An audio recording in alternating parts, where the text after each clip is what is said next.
अस्सलामु अलैकुम नाज़रीन, उम्मीद है कि आप सब खैरियत से होंगे।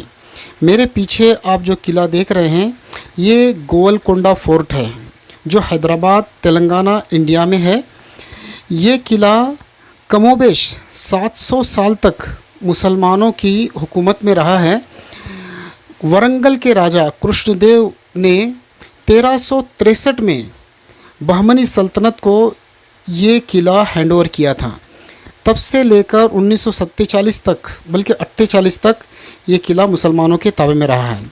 इस किले के अंदर ये मस्जिद है जो आपको ऊपर नज़र आ रही है। गौर से देखिए, मुझे इस मस्जिद के मुतालिक आपको कुछ ख़ास बात बताना है और इस मस्जिद के पीछे ही एक मंदिर भी है।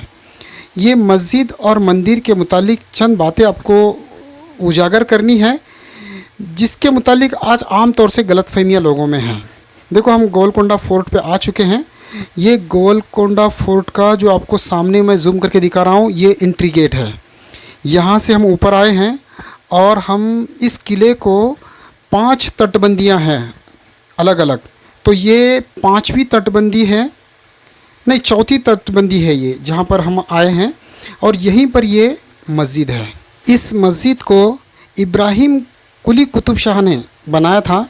इब्राहिम कुली कुतुब शाह का ज़माना 1550 से लेके 1580 तक है। इसी दरमियान में मस्जिद यहाँ पर बनी हुई थी। इस मस्जिद के जो मीनार हैं ये बिल्कुल 4 मीनार की तरह ही नज़र आते हैं और इसी मीनार को देखकर 4 मीनार इसके बाद तामीर हुआ है। आप ज़रा गौर से देखें तो आपके समझ में ये बात आ जाएगी। लेकिन अभी ये मस्जिद माशाल्लाह बहुत अच्छी हालत में है और ख़ूबसूरत है। इसके बावजूद भी ये मस्जिद फ़िलहाल में तो बंद है, बल्कि गेट को ताला लगा हुआ है, करीब भी नहीं जा सकते हम। और इस मस्जिद के अंदर नमाज भी नहीं होती होगी, जाहिर है। यह मस्जिद काफ़ी ऊंचाई पर है और बस इसके कुछ आगे जाने के बाद हमको दीवान ख़ास नज़र आएगा। देखिए, उस ज़माने के किले में पुरानी इमारतें हैं ये, और ऐसी बहुत सारी इमारतें यहाँ पर। मैं किले का जब पूरा वीडियो बनाऊंगा तो आपको वो भी दिखाऊंगा। आपसे गुजारिश है कि इस वीडियो को भी आखिर तक ज़रूर देखें क्योंकि इसमें कुछ ख़ास बात की तरफ मैं आपको इशारा करने वाला हूँ। देखिए, हैदराबाद शहर यहाँ से कैसे नज़र आता है और कितना दूर है। ये जो सामने नज़र आ रहा है ये एंट्री गेट था और ये काफ़ी ऊँचाई के ऊपर हम अब पहुँचे हैं यहाँ पर। और ये जो मस्जिद अब मैंने आपको दिखाया, इस मस्जिद से थोड़ा सा हम आगे जाएंगे तो वहाँ पर हमको एक दुर्गा देवी का मंदिर या महाकाली का मंदिर लगेगा।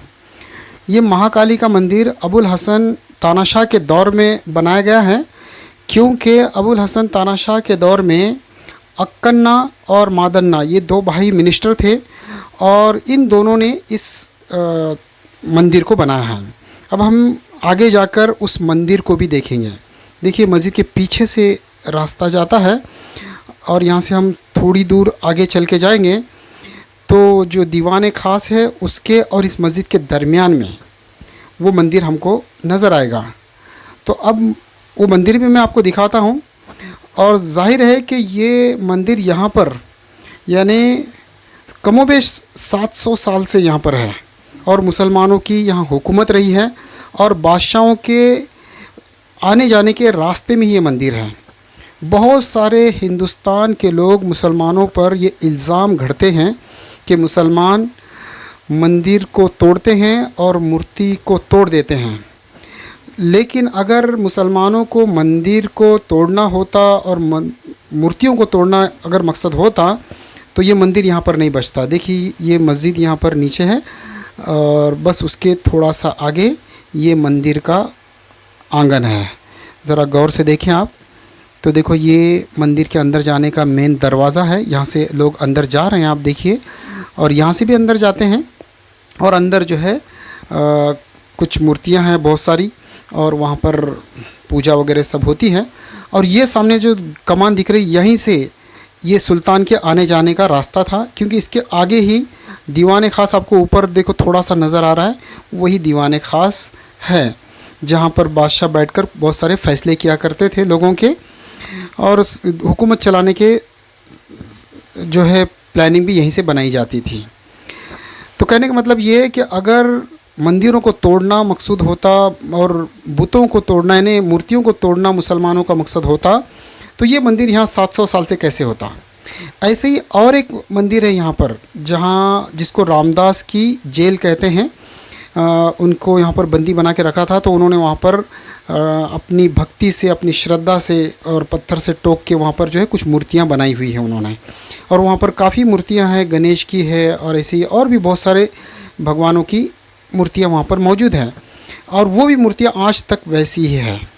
कहने का मतलब ये, अगर मुसलमानों को मंदिरों से और मूर्तियों से इतनी नफ़रत होती, तो इस 700 साल के दौर में कई हुकूमतें यहाँ पर बनी हैं। जैसे सबसे पहले यहाँ पर बहमनी सल्तनत की हुकूमत थी, उसके बाद यहाँ पर कुतुबशाही वंश के लोगों ने राज किया है, उसके बाद फिर मुग़लों ने भी यहाँ पर राज किया है, फिर हैदराबाद के निज़ामों ने यहाँ राज किया है और कई सुल्तान यहाँ पर आए और गए हैं इतने। लेकिन ये मंदिर दोनों और ये मूर्तियाँ सही सालिम हैं। अगर मुसलमानों को मंदिर और मूर्तियों से तोड़ना मकसूद होता तो ये यहाँ पर कैसे मौजूद होते।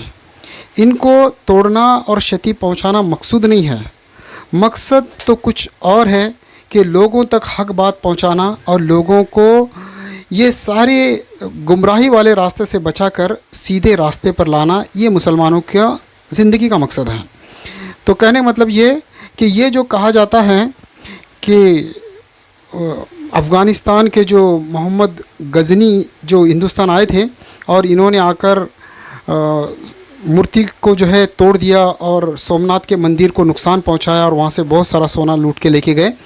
और तो इस पर से बहुत सारे गैर मुस्लिम कहते हैं कि मुसलमान मूर्तियों को तोड़ने वाले होते हैं।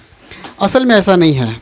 अगर मोहम्मद गज़नी का मकसद मूर्तियाँ तोड़ना होता तो वो अफ़गानिस्तान से जब चला था और सोमनाथ तक आया था तो दरमियान में हज़ारों मंदिर लगे हुए होंगे और कितने सारे जो है मूर्तियाँ भी मंदिरों में होगी। लेकिन अफ़गानिस्तान से लेकर सोमनाथ तक आने के तक उसने किसी मंदिर और किसी मूर्ति को तोड़ा नहीं है। सिर्फ सोमनाथ के मंदिर के अंदर ही उन्होंने मूर्ति तोड़ी है और उस मंदिर को क्षति पहुंचाया। वहाँ के जो पुजारी थे उनको भी शायद बंदी बना दिया और उनको भी नुकसान पहुंचाया है। ये बात तो सही है, लेकिन हम ज़रा गौर करें इस हिस्ट्री पर तो हमको समझ में आएगा, क्योंकि लोग तोड़ मरोड़ के कुछ भी करके मुसलमानों को जो है बुरा बताने के लिए बहुत सारी बातें तोड़ मरोड़ के गढ़ देते हैं। अब इसमें समझने की बात यह है कि अगर मूर्ति तोड़ना होता, मंदिर तोड़ना होता तो रास्ते में बहुत सारे लगे थे, वो तोड़ देता। लेकिन सोमनाथ का मंदिर ही क्यों तोड़ा और उस मूर्ति को क्यों तोड़ा है उन्होंने? उसकी वजह मूर्ति तोड़ना नहीं थी, बल्कि उस ज़माने में सोमनाथ के मंदिर में इतना ख़जाना जमा हो गया था, इतना ख़जाना जमा हो गया था जिसकी शोहरत दूर दूर तक पहुंच गई थी। और ये बात गजनी तक पहुंची। जब मोहम्मद गजनी के मोहम्मद को ये बात पता चली तो उन्होंने फिर इरादा किया कि इस ख़जाने को लूटा जाए।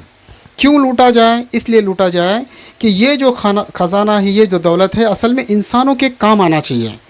ये ऐसा नहीं कि किसी बुत के अंदर है ना, मूर्ति के कुछ तो काम आएगी नहीं, तो ये क्यों जमा करके रखा।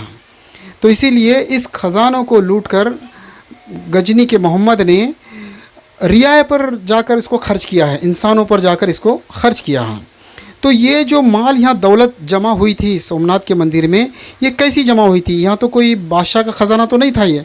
तो ये गरीब लोगों को और जो अनपढ़ लोग होते हैं, इन लोगों को धोखाधड़ी करके, इनको अनाप शनाप जो है बताकर इनसे ये ख़जाना लिया गया था, देनगी की शक्ल में या कुछ और शक्ल में ये ख़जाना इतना जमा हो गया था यहाँ पर। तो ये सब जनता का पैसा था जो यहाँ पर धोखाधड़ी से जमा कर दिया गया था और ये पैसा इंसानों के काम आना चाहिए था, गरीबों के काम आना चाहिए था और समाज के काम आना चाहिए था। मगर ये पड़ा हुआ था ज़माने से सोमनाथ के मंदिर में। इसीलिए गजनी के मोहम्मद ने इसको उचित नहीं समझा और इस ख़जाने को लूटकर उसने अपने इलाके में जाकर इस ख़जाने से बहुत सारे सामाजिक काम इससे अंजाम दिए उन्होंने। तो ये असल मकसूद था, मूर्ति तोड़ना मकसूद नहीं था। मूर्ति तोड़ना होता तो रास्ते में और बहुत सारे मंदिर होते, उनको तोड़ देता वो, लेकिन असल एक ख़जाना लूटना था जो बेकार में पड़ा हुआ था यहाँ पर और लोगों पर जुल्म व सितम करके हासिल किया गया था। इसीलिए यहाँ के पंडितों को भी उन्होंने बहुत सख्ती से इनके साथ व्यवहार किया और इनको बहुत सारे नुकसान भी पहुँचाया और मंदिर को भी नुकसान पहुँचाया। तो असल वजह ये है, मुसलमानों का मकसद ये नहीं है कि मंदिर तोड़ना है और मूर्तियों को तोड़ना है। अगर ऐसा होता तो ये मंदिर दोनों यहाँ पर नहीं होते, जबकि यहाँ मुसलसल यानी 700 साल से भी ज़्यादा वक्त तक यहाँ पर मुसलसल मुसलमानों की हुकूमत रही है। चाहे मुग़ल भी यहाँ रहे हैं, कुतुबशाही भी रही है और बहमनी सल्तनत भी यहाँ रही है, और आखिर में जो हैदराबाद के निज़ाम है इनकी भी हुकूमत यहाँ रही है, मगर किसी ने भी इसको हाथ नहीं लगाया। हालांकि उनके जाने आने के रास्ते में थी ये मंदिर। तो असल मकसद ये है।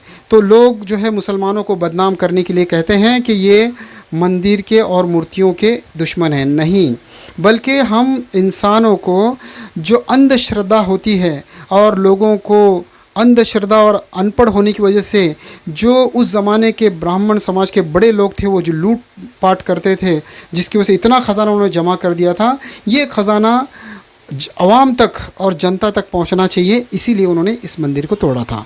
उम्मीद करता हूं कि मेरी इस वीडियो से आपके बात कुछ समझ में आ गई होगी। हाँ, लेकिन जिन लोगों ने मंदिर तोड़ा है उन्होंने गलत किया है, और जिन्होंने वहाँ के हिंदुओं को दिल आज़ारी की है, मूर्तियों को तोड़ा है, तो उन बादशाहों ने गलत किया है। हर समाज में अच्छे और बुरे लोग होते हैं, ऐसा नहीं कि मुसलमानों में ही होते हैं, हर समाज में होते हैं। तो जिन्होंने मूर्तियों को और मंदिरों को तोड़ा है बिला वजह, जबकि वहाँ पर वो लोग मौजूद थे हिंदू लोग और वो उसकी परस्तिश करते थे, तो बिला वजह उसको तोड़ दिया है, तो ये उन्होंने गलत किया है। तो असल मुसलमानों का और इस्लाम का ये मकसद नहीं है।